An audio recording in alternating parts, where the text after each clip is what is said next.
Selamat pagi anak-anak. Di video kali ini kita akan belajar bahasa Indonesia tentang ide pokok dalam paragraf.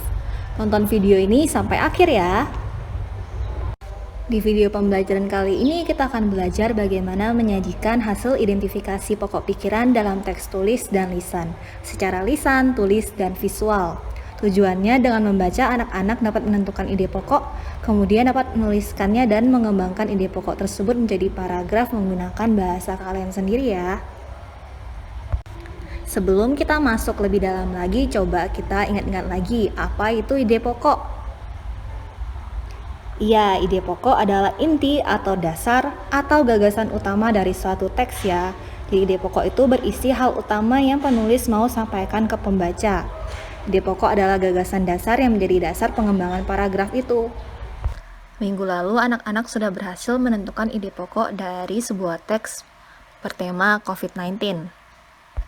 Kalau kalian masih menjawab ide pokok dari paragraf tersebut adalah kalimat yang terakhir, kalian kurang tepat. Itu adalah kalimat utama. Ide pokok paragraf tersebut adalah kebijakan new normal yang dikeluarkan pemerintah. Udah paham ya anak-anak? Bagi anak-anak yang masih kesulitan mencari ide pokoknya, ini adalah cara untuk menemukan ide pokok dalam paragraf. Yang paling penting yang pertama adalah kalian harus baca tiap paragraf dengan seksama. Perhatikan kalimat demi kalimat dalam paragraf itu. Selanjutnya, kalian cari kalimat yang mengandung pernyataan yang lebih umum. Yang terakhir, rumuskan ide pokok dari kalimat tersebut. Sekarang, ayo kita berlatih mengerjakan soal di buku fokus atau buku maestro yang berwarna biru halaman 60. Kalian bisa tuliskan langsung jawaban kalian di buku kalian ya. Ini adalah bentuk teksnya. Ibu kasih contoh ya untuk paragraf yang pertama. Langkah pertama, kalian harus baca satu paragraf ini dengan seksama. Nah, setelah itu kita bisa temukan kalimat yang pertama ini adalah kalimat utama dari paragraf ini. Terus, kalau kalian masih jawab menggunakan manusia memiliki 3 jenis otot berbeda, yaitu otot polos, lurik, dan jantung, itu adalah kalimat utama, bukan ide pokok. Ide pokoknya adalah 3 jenis otot pada manusia. Seperti itu ya, kuncinya ide pokok adalah singkat, padat, dan jelas anak-anak. Oke anak-anak, sekarang kita berarti sudah bisa ya menentukan ide pokok dari sebuah paragraf. Sekarang kita mau belajar bagaimana cara membuat sebuah teks atau cerita. Langkah yang pertama nih anak-anak, pasti tentukan tema terlebih dahulu ya. Kalau kalian sudah tahu kalian mau menulis teks tentang apa, maka kita boleh lanjut ke langkah yang kedua, yaitu tentukan beberapa ide pokok yang sesuai dengan tema tersebut. Jadi satu ide pokok bisa digunakan untuk satu paragraf. Langkah yang ketiga, membuat kalimat utama yang berisi ide pokok tersebut.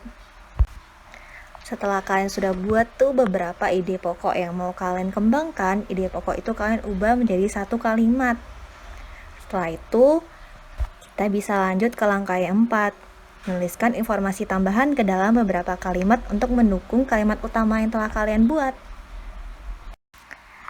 Kita bisa lanjut ke langkah yang kelima, yaitu merangkai kalimat-kalimat tersebut hingga menjadi sebuah cerita atau teks pendek yang urut.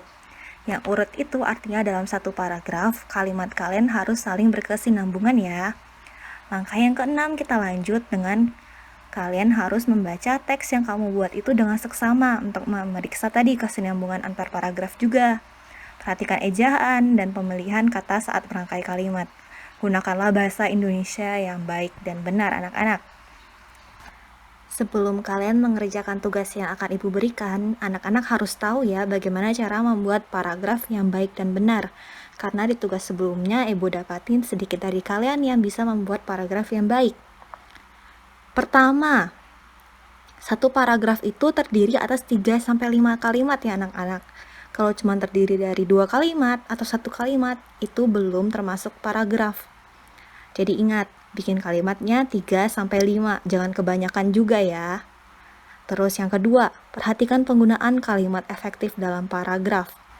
Pada kelas 4, pasti kalian sudah pernah belajar apa itu kalimat efektif. Jangan dilupakan ya, bagaimana kalian harus membuat kalimat menggunakan subjek, predikat, objek, dan keterangan.